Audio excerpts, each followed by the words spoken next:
हमारे इस YouTube channel में आपका स्वागत है। जैसा कि आपको पहले से पता है कि यूपी डीएलएड सेकेंड सेमेस्टर का एग्ज़ाम 3 अप्रैल से होना संभावित है, जो कन्फर्म है, जो हमने आपको पहले ही बता दिया। देखो, 2 पेपर आपको 3 को, 3 पेपर आपको 4 को और 2 पेपर आपको 5 तारीख को होंगे। और हमने आपको एक बार पहले भी बताया था कि डीएलएड सेकेंड सेमेस्टर के लिए हम एक मैराथन वीडियो लाएंगे।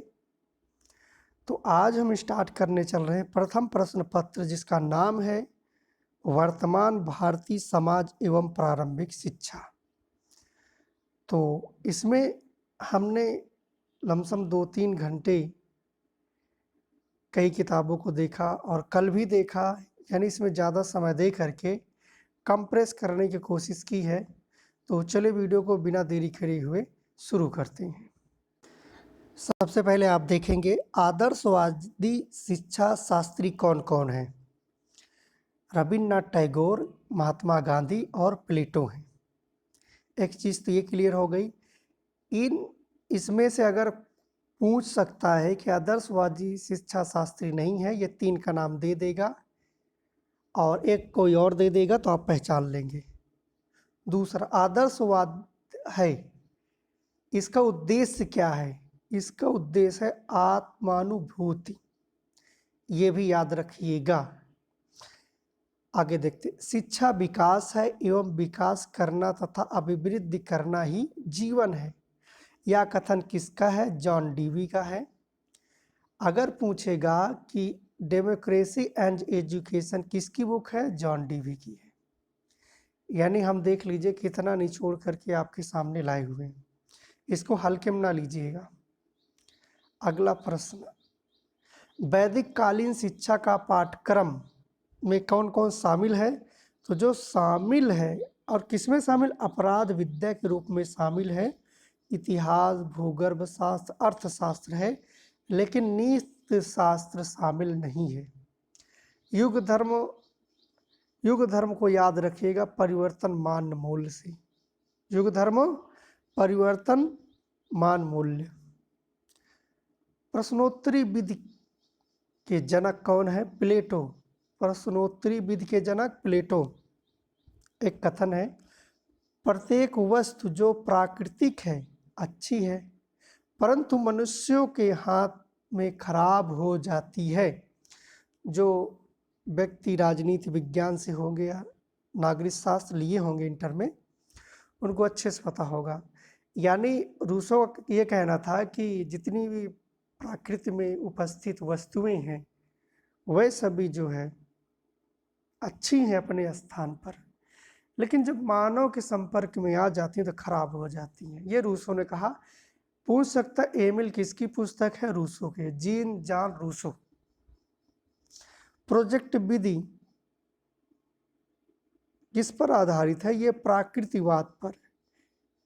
और मूल प्रवृत्ति सिद्धांत तो ये किस पर आधारित है? प्राकृतिकवाद पर। प्रोजेक्ट विधि के जनक किलपैट्रिक, याद रखना नहीं। आदर्शवाद का श्रेष्ठ योगदान किस क्षेत्र में है? उद्देश्य के क्षेत्र में है। मानव की अंतर्निहित पूर्णता को व्यक्त करना ही शिक्षा है, ये किसने कहा? स्वामी विवेकानंद ने। इन्होंने रामकृष्ण मिशन की स्थापना की थी। शिक्षा वह है जो जीवन को संपूर्ण सत्ता के साथ स्थापित करने की शक्ति होती है तथा मानव जो है अपने पैरों पर खड़े होकर के यानी जीविका उपार्जन कर सके, यानी अपनी जीविका चला सके। ऐसा किसका कथन है? स्वामी विवेकानंद। देख लो, मैंने 4 निकाल, एक ये मान लो, एक ये, ठीक है। बहुत इंपॉर्टेंट है, हल्के में ना लीजिएगा। अखिल भारतीय वर्धा शिक्षा सम्मेलन कब हुआ? डेट जरूर याद रखें, 23 अक्टूबर 1937। 1937 तो सभी को पता है, लेकिन अगर 1937 चारों ऑप्शन में आ जाएगा तो 23 अक्टूबर आप ढूंढ लेंगे। हमें उस शिक्षा की आवश्यकता है जिसके द्वारा चरित्र का निर्माण है, मस्तिष्क की शक्ति बढ़ती है, बुद्धि का विकास होता है। ऐसा कौन कहा? स्वामी विवेकानंद जी ने कहा। जन शिक्षा का मूल सहयोगी संगठन यूनेस्को रहा। ठीक है। सच्ची शिक्षा वह है जो व्यक्ति के अंदर से प्रस्फुटित होती है। ये किसने कहा? रूसो ने कहा। आधुनिक शिक्षा का जन्मदाता ये चार्ल्स ग्रांट, याद रखना, चार्ल्स ग्रांट। महिला समाख्या योजना कब लागू हुई?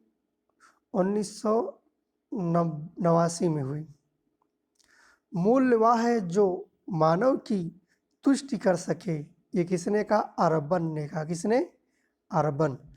प्राकृतिकवाद है क्या है? मुक्तात्मक है। याद रखना, मुक्तात्मक है। वैदिक साहित्य में प्रयुक्त शिक्षा शब्द का अर्थ है विद्या, ज्ञान, बोध, विनय। प्रयोजनवाद का जनक विलियम जेम्स। कौन? William James.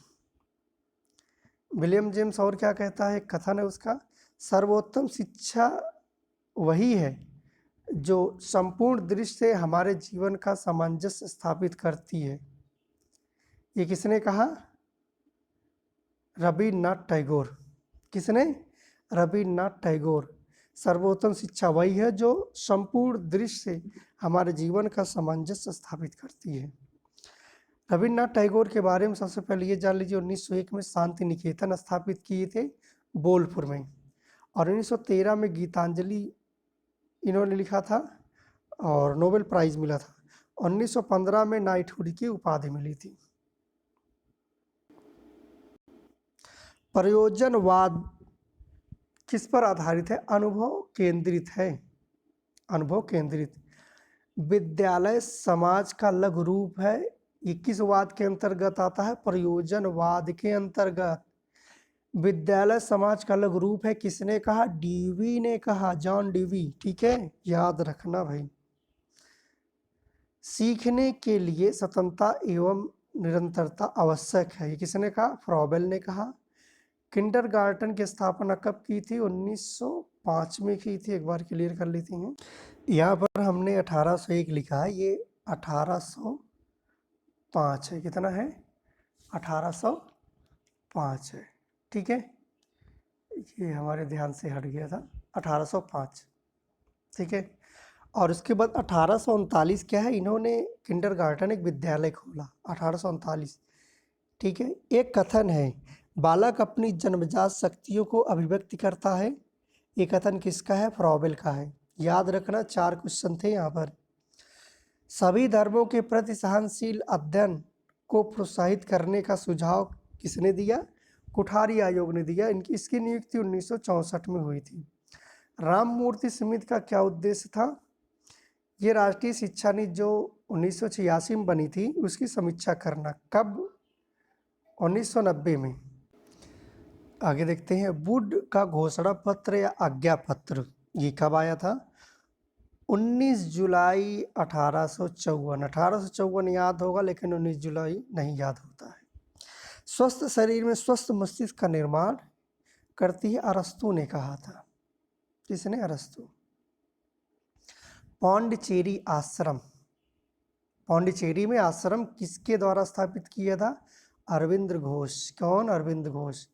समान गुणवत्ता वाले स्कूलों की समान रूप से सभी को उपलब्धि, समान अवसर, ये किसने कहा? लुईस क्रिसवर्ग। कौन? लुईस क्रिसवर्ग ने कहा। राष्ट्रीय जनसंख्या नीति कब लागू की गई? 16 अप्रैल 1976 को लागू की गई। इतना जरूर याद रखें। आगे देखिएगा, मारिया मॉन्टेसरी। मारिया मॉन्टेसरी जी क्या है?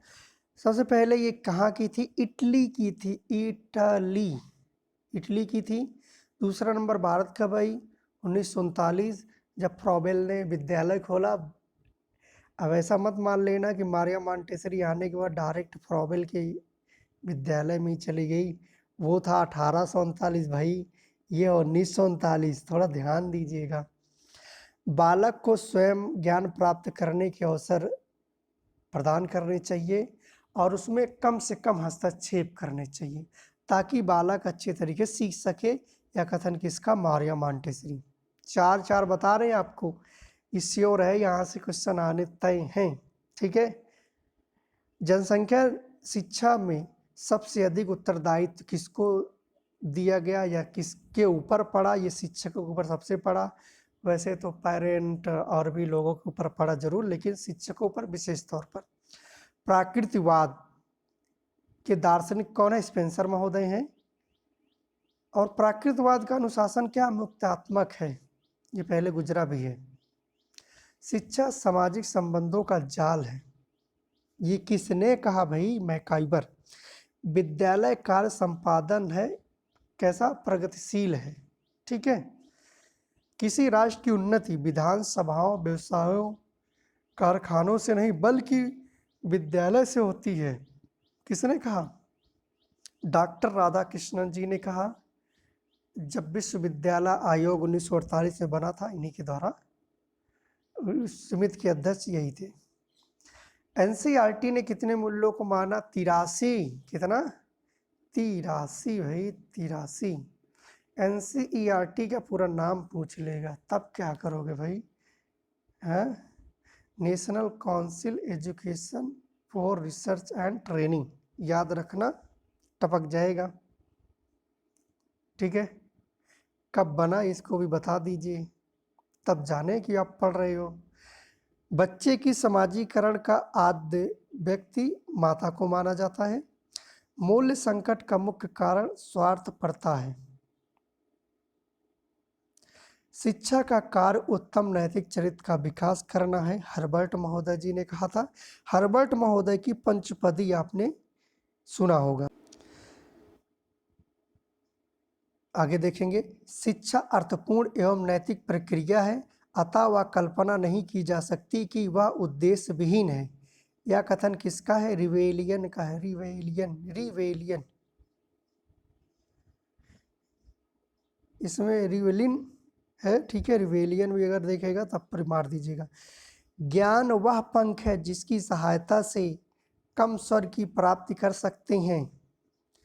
तो यह कथन किसका, विलियम शेक्सपियर का।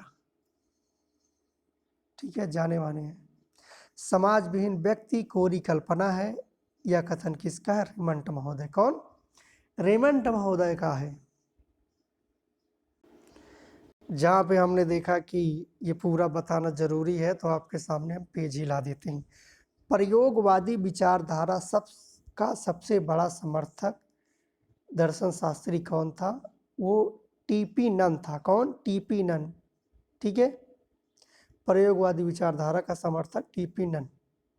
आगे एक कथन है, शिक्षा का कोई उद्देश्य नहीं होता, उद्देश्य तो केवल व्यक्ति के होते हैं। यह कथन किसका है भाई, ये कथन जो है जॉन डीवी का है।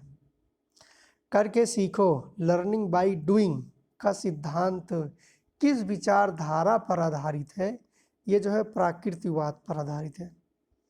अध्यापक का कार्य पर्दे के पीछे, बिहाइंड द कर्टेन, किस वाद के अंतर्गत स्वीकार किया, प्राकृतिकवाद के अंतर्गत। आगे बढ़ो भाई।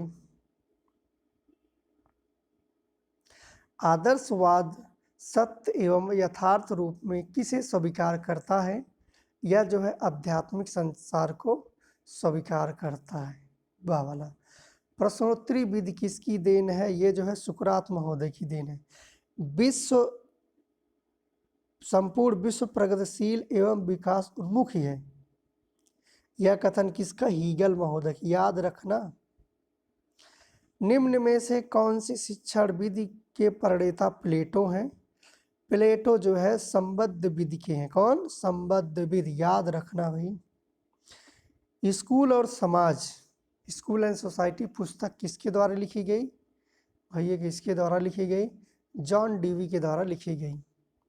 आगे बढ़ते हैं। स्कूल को प्यार का घर, होम ऑफ फैमिली, किस शिक्षा शास्त्री ने कहा, पेस्टोलॉजी। पेस्टोलॉजी लिखने के लिए लाइनें लेफ्ट राइट, सीधी, दाएं बाएं, ये अपना देख लेना। दर्शन शास्त्र के अनुसार मूल्य क्या है, मूल्य शुद्ध एवं सूक्ष्म तत्व है। आगे और भी कथन है, ठीक है, एक कथन आप ध्यान पूर्वक सुनिएगा। अज्ञानी रहने की अपेक्षा जन्म ना लेना ही अच्छा है। अज्ञानी रहने की अपेक्षा जन्म ना लेना ही अच्छा है। प्लेटो महोदय कहते हैं कि अगर आपको अज्ञानी ही रहना है तो ऐसे बढ़िया जन्म ही ना लो। ठीक, ये याद रखिएगा। एक कथन और भी आपने अभी देखा रेमंड महोदय का।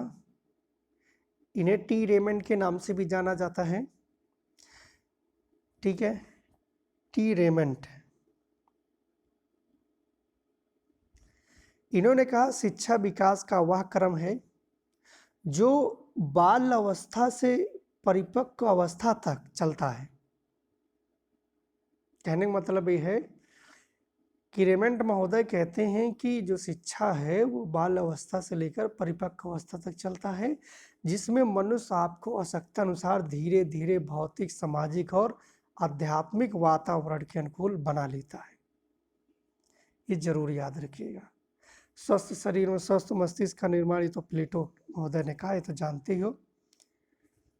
और दूरस्थ शिक्षा क्या है, अगर इसके बारे में आपसे क्वेश्चन पूछता है, देखो दूरस्थ शिक्षा एक ऐसी व्यवस्था है जो दूर बैठे शिक्षार्थी और दूर विद्यालय फिर भी एजुकेशन वो प्राप्त कर सकता है। इसके जो घटक है मुक्त शिक्षा, मुक्त अधिगम और पत्राचार है। पत्राचार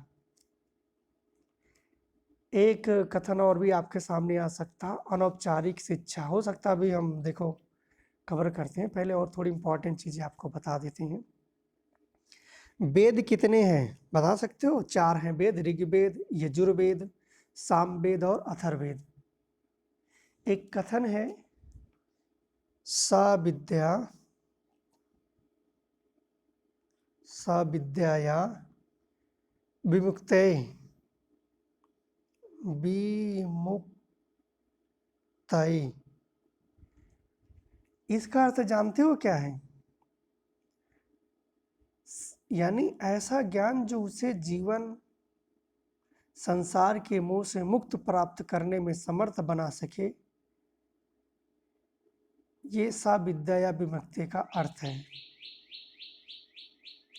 अगर एक और भी क्वेश्चन आपसे पूछ सकता है, प्राचीन काल में एक वेद के ज्ञाता को क्या कहते थे?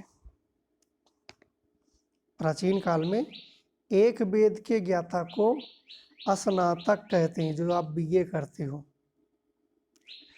2 वेद के ज्ञाता को वसु कहते हैं, वसु।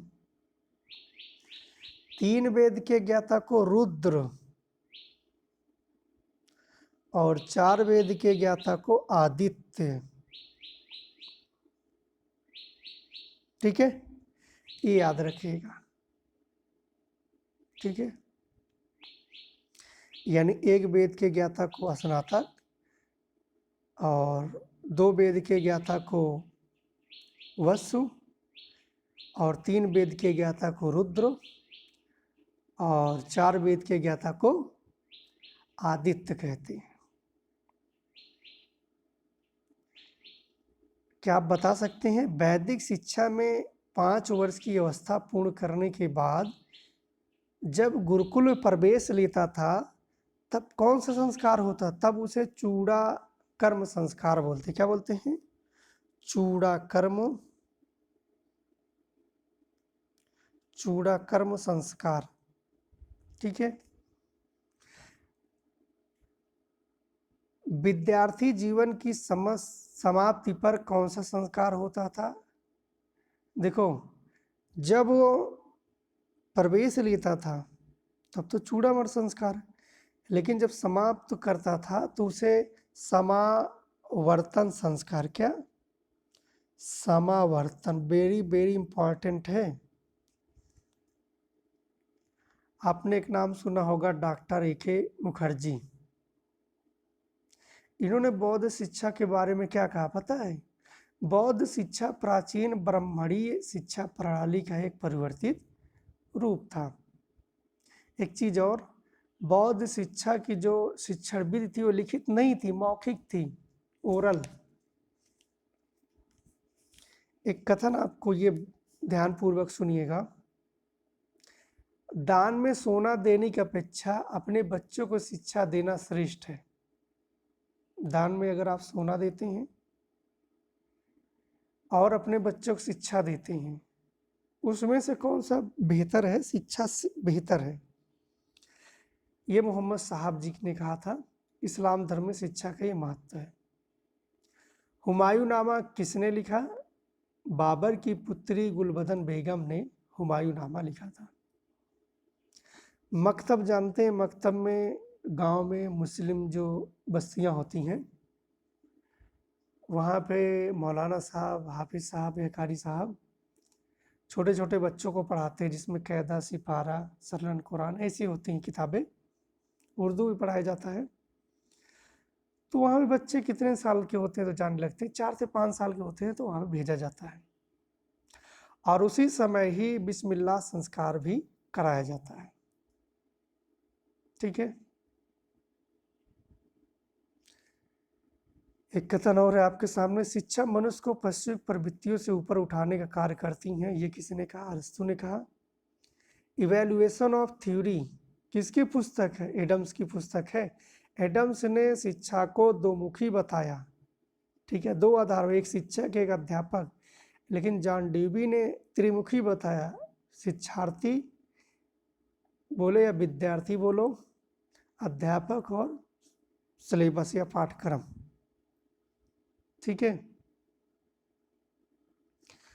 ड्यूबी ने कहा था शिक्षा की प्रक्रिया में समाज का महत्वपूर्ण स्थान होता है। ठीक है। एक कथन और आपके सामने है। शिक्षा आंतरिक जीवन एवं बाह्य संसार के मध्य समन्वय स्थापित करने की प्रक्रिया है।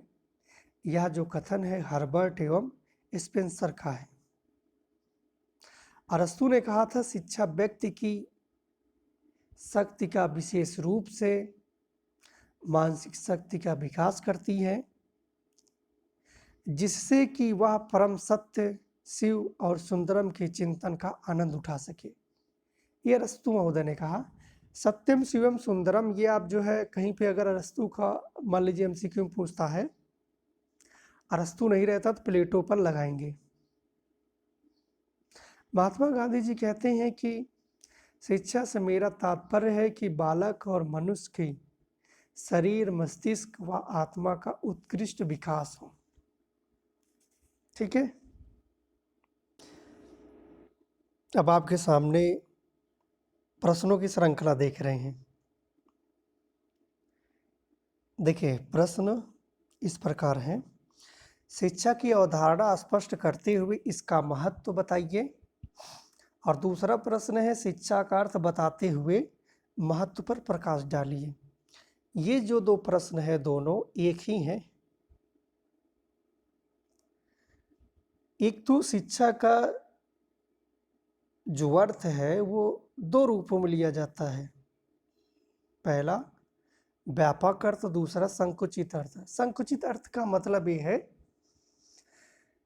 कि शिक्षित करना, और व्यापक अर्थ में मानव से जुड़ी हुई सभी यानी आजीवन चलने वाली जो प्रक्रिया होती है, या जीवन जब तक उसका इर्द गिर्द घूमने, जितना भी उसके आसपास घूमता रहता है, जितने लोगों के संपर्क में आता है, उसकी इच्छाएं, उसके परिवार, पास पड़ोस, समाज, यानी कहीं से वातावरण किसी से भी संपर्क स्थापित करता है, तो सभी व्यापक अर्थ में लिए जाते हैं। प्लेटो ने सही ही कहा था कि शिक्षा का सर्वश्रेष्ठ उद्देश्य तथा कार्य मानव प्रकृति तथा चरित्र को प्रशिक्षित करना है। ये याद रखिएगा, टपक जाएगा। ठीक है। अगर मानव जीवन में शिक्षा का महत्व देखना है तो आप इस प्रकार देख सकते हैं कि व्यक्तिगत विकास के लिए आवश्यक है, समाज की प्रगति के लिए आवश्यक है, व्यक्ति की प्रगति के लिए आवश्यक है, मानव कल्याण के लिए आवश्यक है, सभ्यता तथा संस्कृति के लिए आवश्यक है। यानी शिक्षा कोई व्यक्तिगत लाभ नहीं है, सभी के लिए लाभ है। मान लीजिए कोई शिक्षित व्यक्ति है, जिस परिवार में रहेगा वो बेहतर होगा, जिस गांव में रहेगा वो बेहतर, जो समाज में रहेगा वो बेहतर, जिस राज्य में रहेगा उसका बेहतर, जिस देश में रहेगा वो बेटर। ठीक है, इसलिए आपको हमने गिनाया।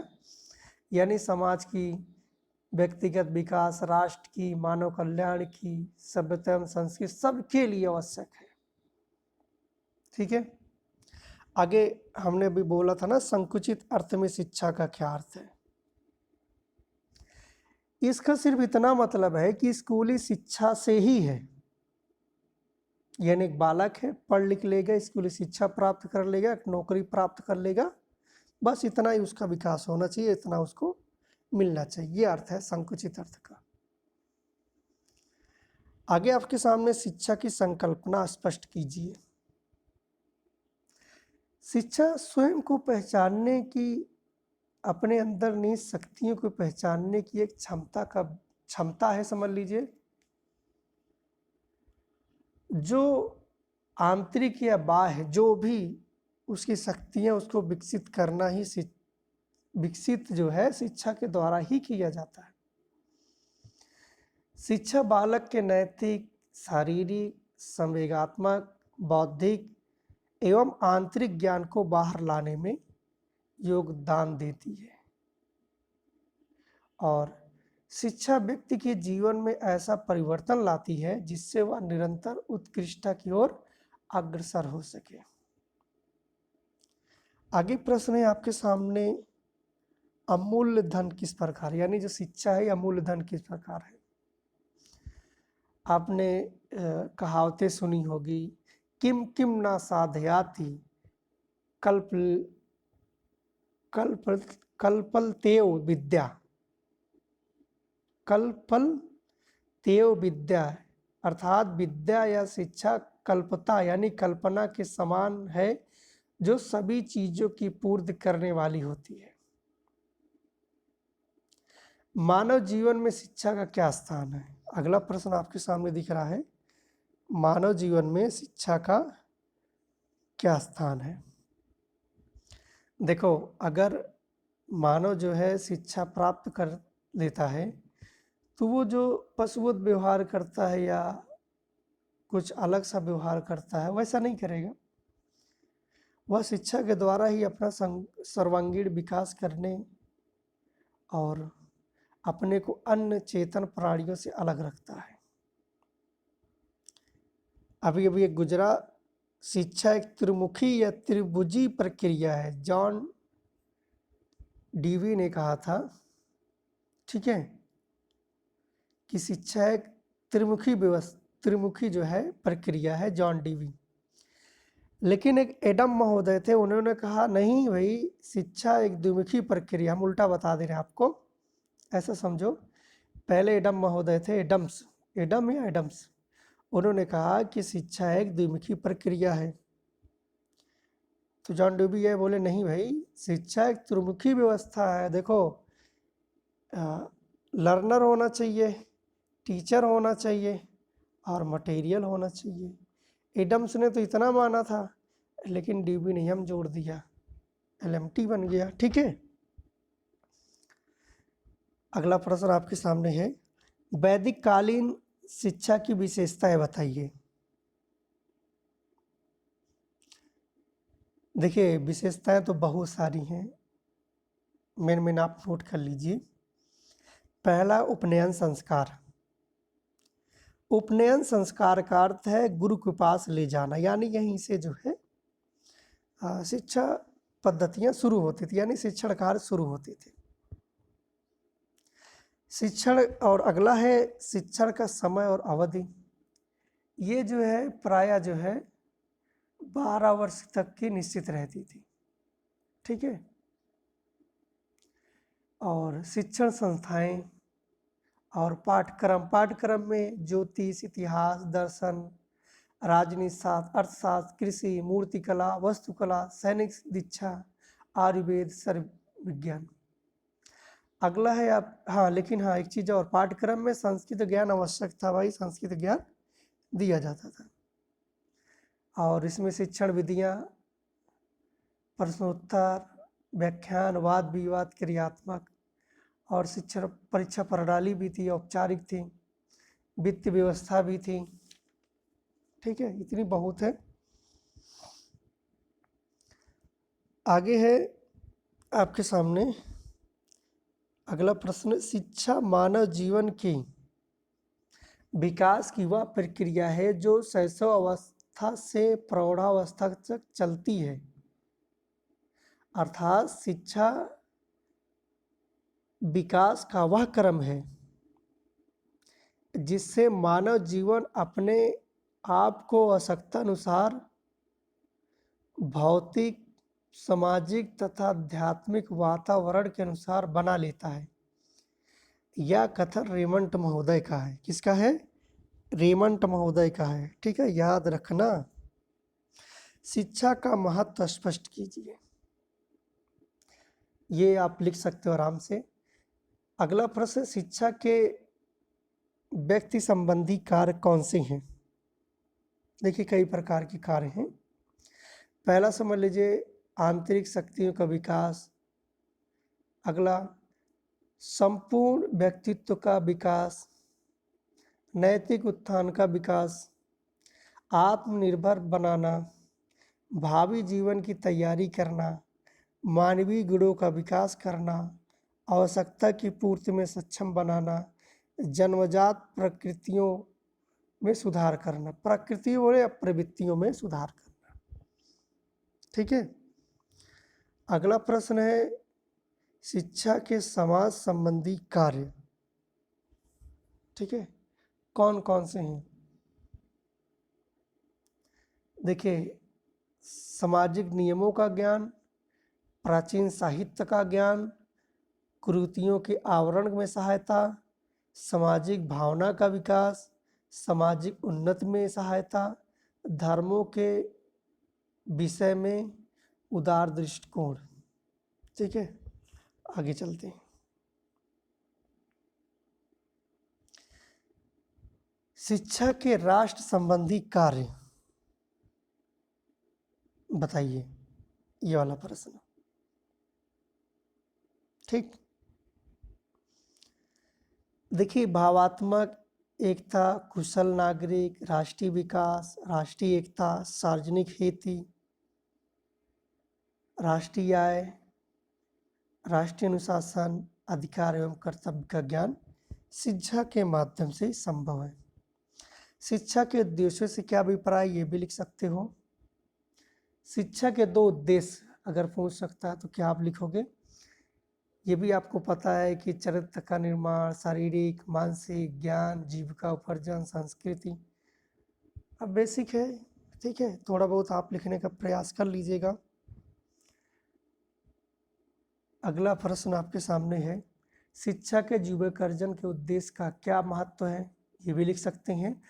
अगला प्रश्न, शिक्षा के उद्देश्यों के सामाजिक सांस्कृतिक विकास का उद्देश्य स्थान, ये भी लिख सकते हो। एक कथन शायद रिपीट हो रहा है, क्या है यहाँ पर, ये वाला, जो विद्वान व्यक्ति, ऐसा तो नहीं है, ये जरूर याद रखिएगा, जो विद्वान व्यक्ति को समाज के ऊपर स्थान देते हैं उनको स्मरण रखना चाहिए कि निसमाज व्यक्ति कोरी कल्पना है। अतः समाज का उद्देश्य व्यक्तिगत चरित्र गठन के साथ साथ बालक को सच्चा सामाजिक प्राणी तथा नागरिक बनाना है। यह कथन किसका? रेमंड का है। एक प्रश्न है आपके सामने, सामाजिक उद्देश्य के संकुचित अर्थ से क्या आशय है, इसको आप लिख सकते हो। वर्तमान में शिक्षा के उद्देश्य को प्रभावित करने वाले कारकों को बताइए। देखो, कई प्रकार के कारक हैं। देश व काल की परिस्थितियों के अनुसार उच्च एवं महान आदर्श, नमनीयता, व्यक्ति की आवश्यकता है, सर्वांगीण विकास पर बल, व्यक्ति और समाज में सामंजस्य, औद्योगिक स्पष्टता, दर्शन। आपके सामने अनौपचारिक शिक्षा। देखिए, अनौपचारिक शिक्षा और औपचारिक शिक्षा से मुक्त एक ऐसी शिक्षा व्यवस्था है जो औपचारिक शिक्षा सीमाओं और कमियों की पूर्ति करती है। कहने का मतलब जो औपचारिक शिक्षा होती है वो समय, सीमा, स्थान, पाठ्यक्रम सबसे बंधा होता है, और अनौपचारिक शिक्षा न तो सीमा न समय किसी से नहीं बांधा होता, जब चाहे जहाँ चाहे जो चाहे जिस व्यक्ति से शिक्षा प्राप्त कर सकता है, वो अनौपचारिक शिक्षा है। कभी कभी आपके घर में बड़े लोग कहते हैं, अरे पैसा तुम्हारे दिमाग नहीं है। वो जिस कार्य के लिए बोलते हैं आपसे गलतियां हो जाती है, आप उस तरह नहीं कर सकते हैं, वो अनौपचारिक शिक्षा है। ठीक है, आगे बढ़ते हैं। ठीक, अनौपचारिक शिक्षा और औपचारिक शिक्षा समझ गए ना। जो विद्यालय में दी जाती है औपचारिक, जो घर परिवार पत्रिकाएं, हाँ घर परिवार में दी, वो अनौपचारिक। ठीक है, आगे देखते हैं।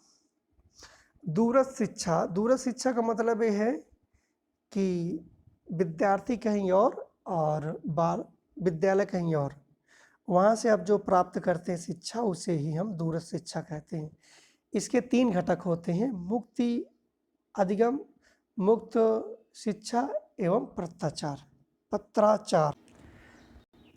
तो औपचारिक अनौपचारिक ये तो आपको समझ में आ गया। दूरस्थ शिक्षा का मतलब ये होता है कि दूरस्थ शिक्षा का यानी व्यक्ति कहीं और है, विद्यार्थी कहीं और है और स्कूल कहीं और है। जैसे इग्नू के माध्यम से ये शिक्षा दी जा रही।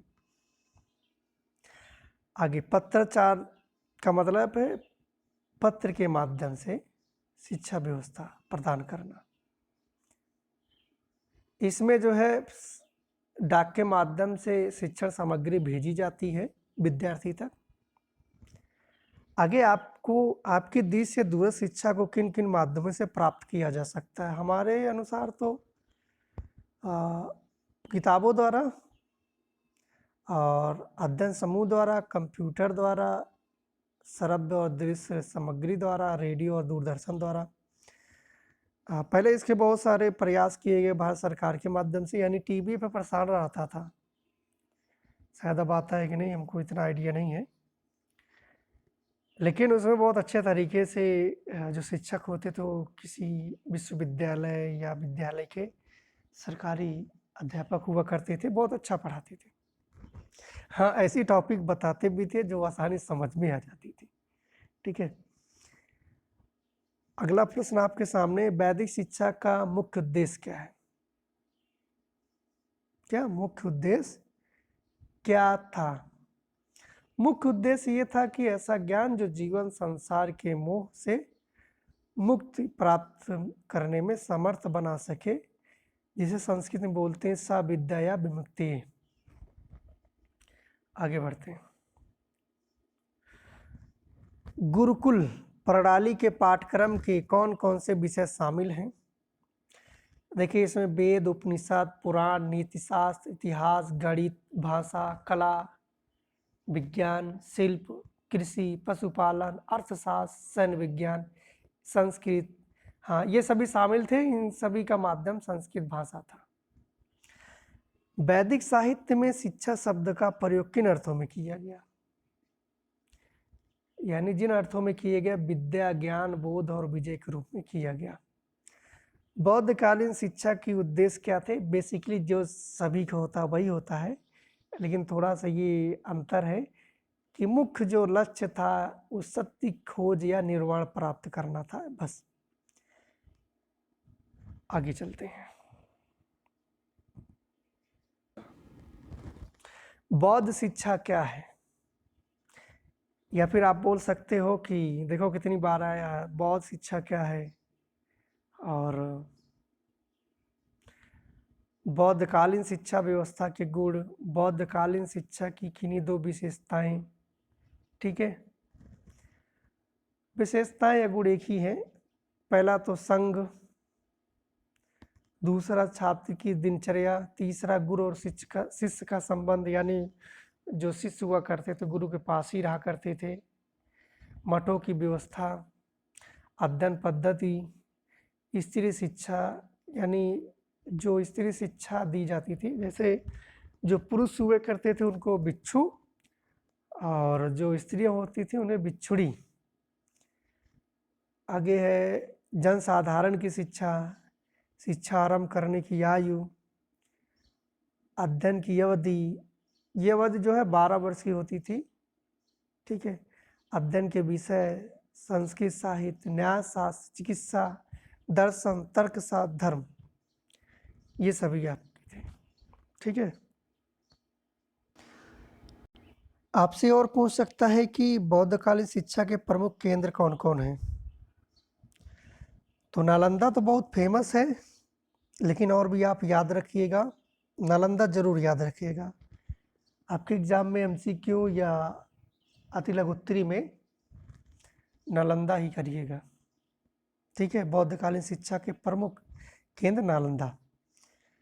तो नालंदा, वल्लभी, विक्रमशिला, तक्षशिला, ओदंतपुरी, काशी, मिथिला एवं जगदला। ठीक है। बौद्धकालीन शिक्षा में स्त्री शिक्षा की क्या स्थिति थी, आपको बताया ही। महिलाओं को बिच्छुड़ी कहा जाता था और जो पुरुष होते थे उनको बिच्छू कहते थे, और जो माध्यम होता था वो मौखिक था, और संस्कृत पाली चलती थी, पाली थी। बौद्ध शिक्षा और वैदिक शिक्षा में समानताएं, चलो आपके सामने हम ला देते हैं। देखिए समानताएं क्या थी। देखो, बौद्ध का तो ये था निर्वाण प्राप्त करना, इसका वैदिक का था मोक्ष प्राप्त करना। 8 वर्ष की उम्र दोनों प्रारंभ होते थे। इसे प्रारंभ संस्कार होता था, इसमें भी प्रारंभ संस्कार होता था। इसमें जो दिनचर्या होती थी बालक और यानी शिष्य और गुरु की भिक्षाटन होती थी, यानी भी भिक्षा लेना। और ये जो आज के टर्म में चल रहा है भीख मांगना, ये नहीं है, भिक्षा अलग होती थी। ठीक है। और लोग प्रेम पूर्वक देते भी थे, हाँ, क्योंकि उनको भी पता है कि मेरा भी बालक कहीं ना कहीं भिक्षा मांग रहा होगा। ठीक है। इसलिए ना तो भेदभाव ऐसा कुछ नहीं था। ठीक है। जैसे आज के समय में चल रहा है, अब तो सरकारें भी बहुत अनुदान दे देती हैं। ठीक, ये समानताएं थी।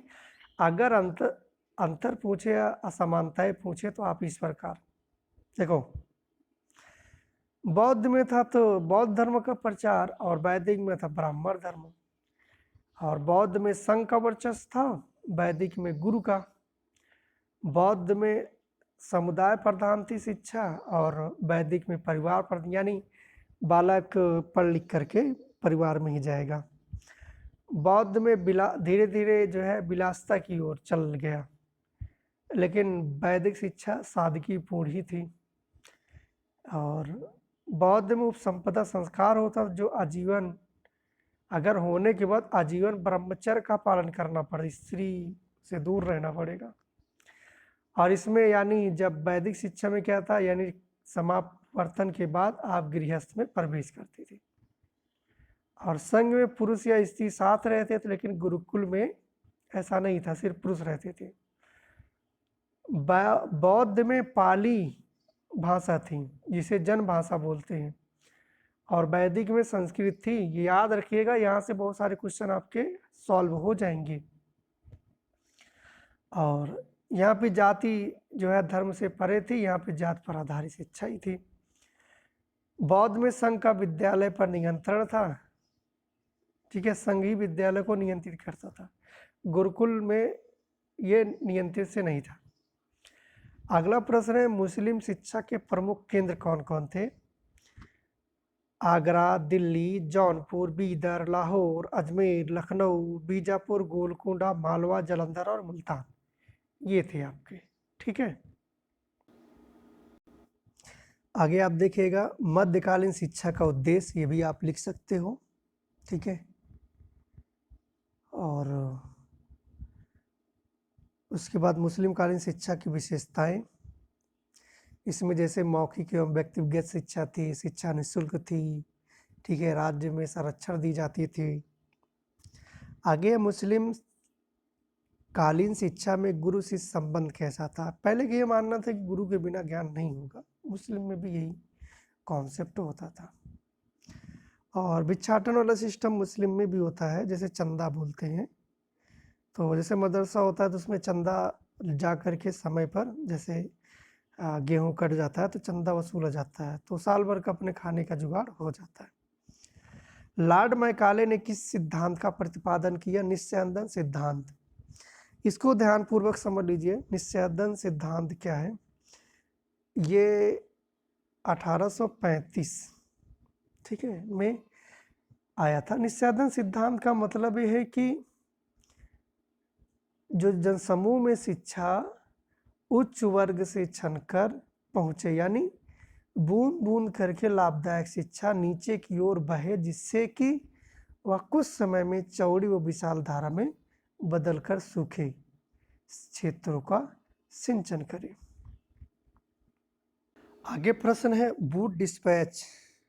ठीक है, सबसे पहले इसको याद रखिएगा, ये 1854 में बोर्ड ऑफ कंट्रोल के प्रधान के रूप में चार्ल्स वुड ने भारतीयों की शैक्षिक आवश्यकताओं को ध्यान में रखकर नीति को अपनाया और अपनी नवीन लक्ष्यों के कारण इसे शिक्षा का मैग्ना कार्टा कहा जाता है।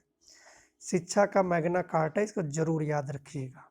ठीक है, इसमें कई बातें थी, जैसे इनमें मकसद था कि अंग्रेजी साहित्य एवं पाश्चात्य शिक्षा का प्रसार करना और शिक्षा अंग्रेजी एवं देसी भाषाओं के माध्यम से दी जानी चाहिए। इतना बहुत है, दोष भी आप लिख सकते हो। ठीक है, उसके बाद माध्यमिक शिक्षा आयोग के अध्यक्ष तो कौन थे भाई? अध्यक्ष अध्यक्ष थे डॉक्टर लक्ष्मण स्वामी मुदालियर। डॉक्टर लक्ष्मण स्वामी मुदालियर। ये कब बना था? 23 सितंबर 1952। कब?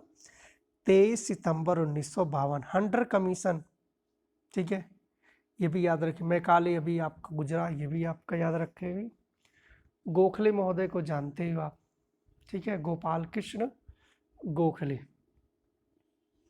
हार्टंग समिति ने किन किन बातों की अनुशंसा की थी?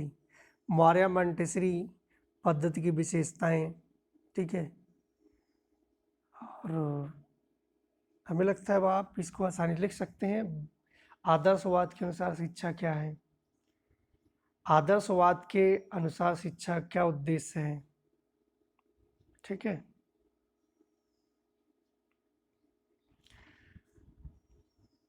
देखिए जो आदर्शवाद के अनुसार जो उद्देश्य है लमसम 4 हैं। एक तो शारीरिक स्व का विकास, यानी शारीरिक शक्तियों का विकास, सामाजिक का विकास, सामाजिकता का विकास, मानसिक शक्तियों का विकास, आध्यात्मिक विकास। अपने यहाँ पे देख रहे हैं एक कथन, आदर्शवाद के दृष्टिकोण से पाठ्यक्रम की विवेचना। ठीक है, ये वाला प्रश्न। सत्यम शिवम सुंदरम किस दर्शन का आधार वाक्य? एक ही प्रश्न है। ठीक है, जैसे सत्य का ज्ञान, शिव का ज्ञान और सुंदर का ज्ञान। देखो इसमें विषय अगर सत्यम का ज्ञान कराओगे, भाषा, साहित्य, भूगोल, गणित, दर्शन, विज्ञान एवं बौद्धिक क्रियाएं आएंगी।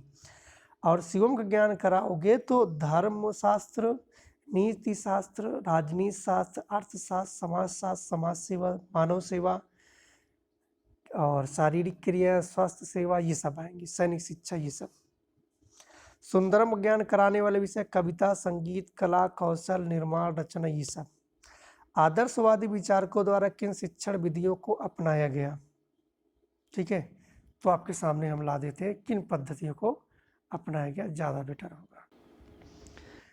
देखिए जो आदर्शवादी विचारक हैं उनके द्वारा 8 विधियों को लाया गया, ये इसको याद रखिएगा।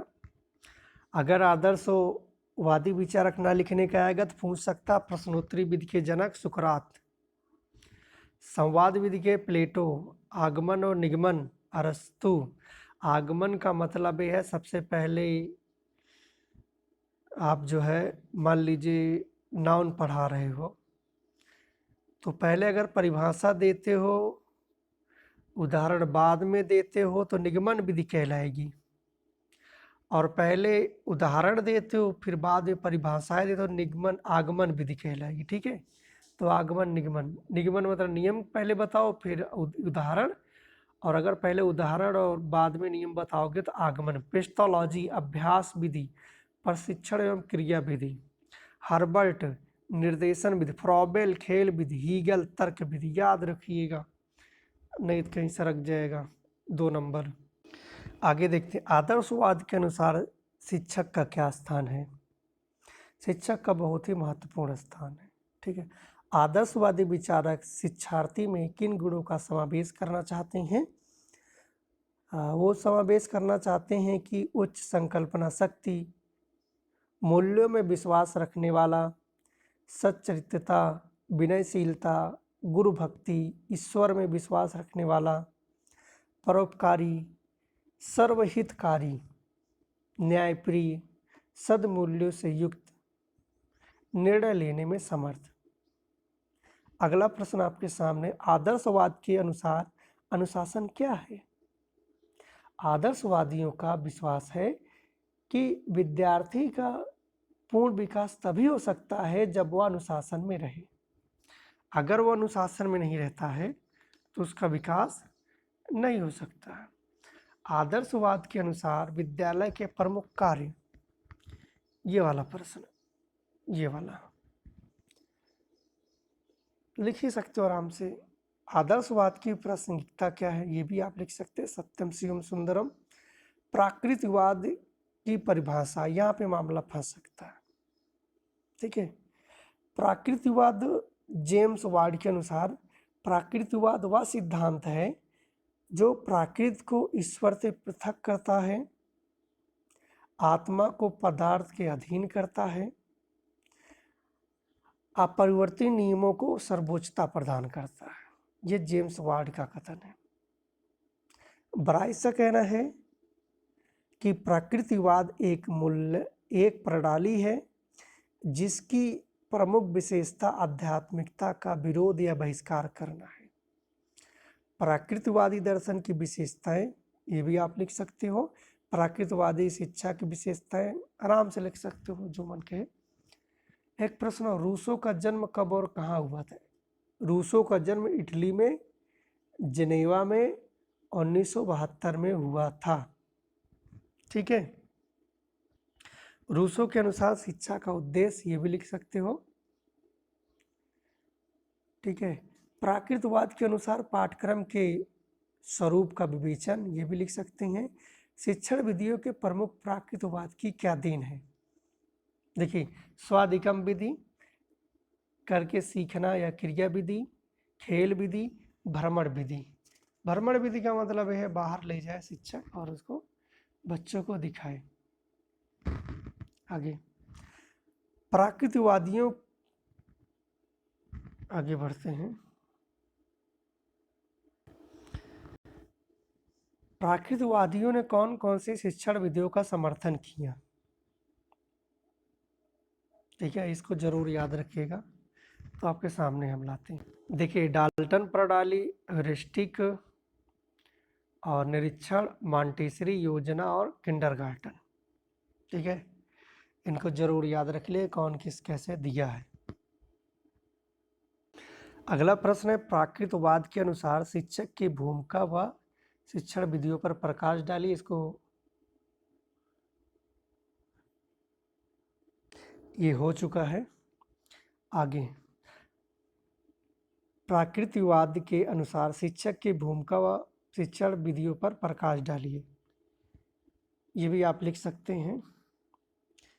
जैसे इसमें आप लिखेंगे करके सीखना, स्वानुभव द्वारा सीखना, प्रत्यक्ष अनुभव द्वारा सीखना, ये बार बार रिपीट हो रहा है।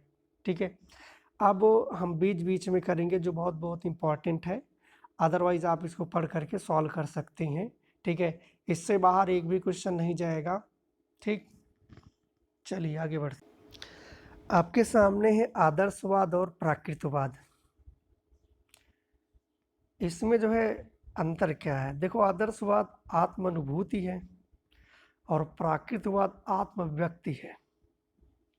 आदर्शवाद आध्यात्मिक व्यक्तित्व का विकास है और प्राकृतिकवाद मूल प्रवृत्तियों का शोधन है। आदर्शवाद जो है सत्यम शिवम और सुंदरम की प्राप्ति है ये कथन जरूर याद रखिएगा, सत्यम शिवम सुंदरम। पहले तो लगाइएगा, अगर एमसीक्यू में रहेगा तो प्लेटो, अगर प्लेटो नहीं रहता अरस्तु। यही दो लोग हैं, ठीक है। प्राकृतवाद में उचित सहज संबंध क्रियाओं का निर्माण है। आदर्शवाद जो है सांस्कृतिक विरासत का तथा आध्यात्मिक विरासतों का संरक्षण है।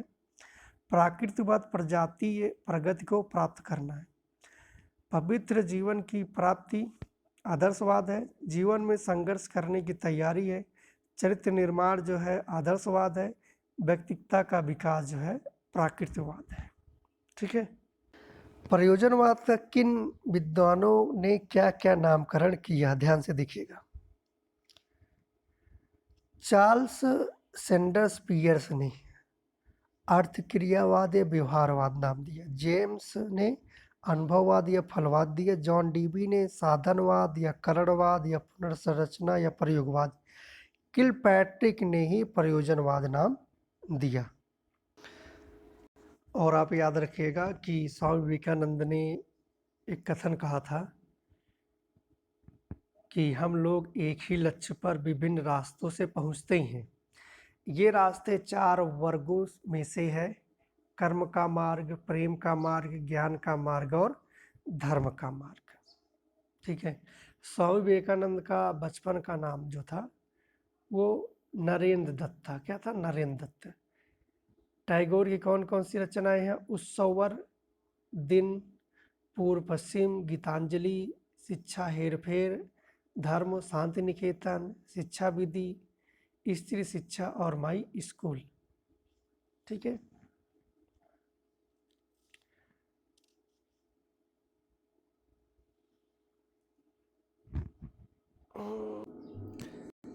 आपके सामने जो चित्र है ये किसका है?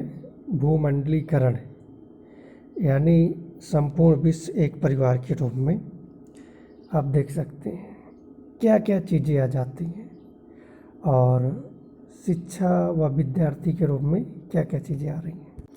हमने 1 घंटे में लमसम काफ़ी आपके कवर कर दिए हैं। इससे पहले हम एक प्लेलिस्ट बना चुके हैं जो आपका डीएलएड का जो है 2nd सेमेस्टर का एमसीक्यू वाला अलग है और शॉर्ट वाला अलग है। तो दोनों वीडियो आप बारी बारी से देख लेंगे तो बहुत ही हेल्पफुल मिलेगा। शॉर्ट वाला ज़रूर देखिएगा, एमसीक्यू तो हमें लगता है अब नहीं रुकेगा, लेकिन शॉर्ट वाला एक बार ज़रूर देख लीजिएगा। अगर आप ये वाला वीडियो और वो जो 2 वीडियो उनको देख लेते हैं तो हमें उम्मीद है कि आप इसमें से जो है लमसम 90% से ज़्यादा क्वेश्चन आसानी सॉल्व हो जाएंगे। 1-2 क्वेश्चन तो लेफ्ट राइट होगा ही, ठीक है, हम भी इतना उम्मीद करते हैं। और अगर आवश्यकता होगी तो और वीडियो हम प्रोवाइड कर देंगे, ठीक है। तो वीडियो को ही समाप्त करते हैं। इसको ज़्यादा से ज़्यादा शेयर करिएगा ताकि हमारा मनोबल बढ़े। हमने इस आपके 1 घंटे के वीडियो बनाने के लिए कल से ही प्रयास कर रहे हैं। बहुत सारी चीज़ें उठाए, लिखने में कुछ चीज़ें आपको लिखकर भी प्रोवाइड किए, तो लिखने में बड़ी दिक्कत हो रही है, ठीक है। अब अकेले ही हैं तो टीम तो कोई है नहीं, तो हमें उम्मीद है कि ये वीडियो पसंद आएगा, हमारा मनोबल बढ़ाइएगा। वीडियो को ही समाप्त करते हैं। जय हिंद, जय भारत।